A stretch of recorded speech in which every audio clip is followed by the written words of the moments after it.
गोलोक धाम से सुखदेव जी महाराज को राधा रानी ने इस पृथ्वी पर भेजा। एक पक्षी के गर्भ में आकर के सुखदेव जी महाराज का प्राकट्य होता है।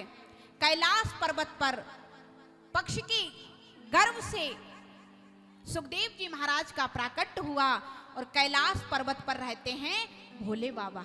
कौन रहते हैं? भोले बाबा। भोले बाबा मैया पार्वती को अमर कथा श्रवण करा रहे हैं।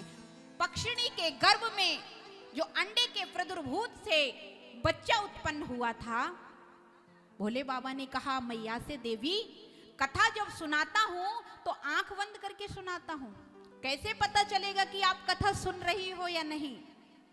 तो मां ने कहा कि मैं हुंकार देती रहूंगी। संस्कृत में कहते हैं ओम और हिंदी में कहते हैं हाजी। क्या कहते हैं? हाजी। जब किसी की बात सुनते हैं तो हरियाणा वाले क्या कहते हैं? हाजी। और संस्कृत में कहते हैं ओम। तो मैया कहने लगी ठीक है, मैं ओमकार की आवाज देती रहूंगी। कहने लगी ओम ओम। एक दिन, द्वितीय दिन, तृतीय दिन जब कथा का विश्राम होने था और मैया भोले बाबा ने जैसे ही जयकारा लगाया, बोलिए बाल कृष्ण लाल की, वैसे ही मैया को निद्रा आ गई। अब जो सुक्का पक्षी के गर्भ से जिस तोते का प्रादुर्भूत हुआ वो पीछे पड़ा हुआ था। तोते ने सोचा कथा कहीं विराम नहीं ले ले, तो तोता हुंकार देने लगा और धीरे धीरे कथा को श्रवण कर लिया। और बाबा ने देखा, जैसे ही जयकारा बोला माता की आंख खुली। हाँ प्रभु, फिर क्या हुआ? उद्धव जी ज्ञान का प्रचार करने लगे। बाबा कहने लगे देवी कथा तो पूर्ण हो गई। बोली कथा पूर्ण कैसे हो गई? मैं तो सो गई थी। आपने कहा जब आवाज नहीं आएगी तो मैं कथा आगे नहीं बढ़ाऊंगा। तो भोले बाबा ने जब चारों तरफ देखा तो कुछ भी नजर नहीं आया, एक तोते का बच्चा नजर आया।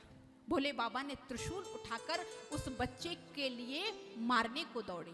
कहने लगे इसने अमर कथा का पान किया है, उसमें कोई आपत्ति नहीं है, लेकिन इसने कथा को विधि विधान से श्रवण नहीं किया है। व्यास पीठ के ज्येष्ठ पीछे बैठकर पक्षी के गर्भ से जो बच्चा पैदा हुआ उसने कथा को श्रवण किया। भोले बाबा त्रिशूल से जब उसके पीछे दौड़ने लगे लेकर के, तो वो आकर के सौम्या प्रास नाम की एक कुटिया थी जिसमें बिकटा देवी रहती हैं, जो वेद व्यास की पत्नी है। जैसे ही उन्होंने उवासी ली ऊपर को मुंह करके, वैसे ही वो सूक्ष्म रूप का पक्षी का बच्चा मां के गर्भ में चला गया। बोलिए सुखदेव जी महाराज की। जैसे ही बच्चा गर्भ में चला गया और 1 वर्ष नहीं, 2 वर्ष नहीं, 12 वर्ष मां के गर्भ में रहे। कितना? 12 वर्ष। प्यारे, जिसकी संसार बुराई करती है, जिस गर्भ की, सुखदेव जी महाराज ने उस गर्भ को भी मंदिर बना दिया। उस गर्भ को भी मंदिर बना दिया। प्यारे, आप सभी जानते हो साइंस में भी है और सदग्रंथों में भी है कि हर स्त्री बच्चे को कितने दिन तक धारण करती है गर्भ में? 9 महीने। लेकिन देवी बिकटा ने 12 वर्ष तक धारण किया था। और एक आश्चर्य की बात आपको सुनाऊं। मेरी मां शारदा देवी, जिन्होंने मेरे लिए गर्भ में 12 महीने रखा था। 12 महीने।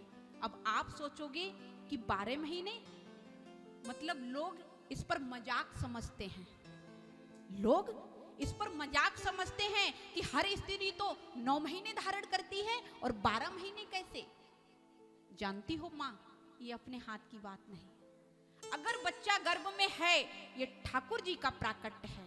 ये ठाकुर जी की कुछ ना कुछ उसमें लीला है।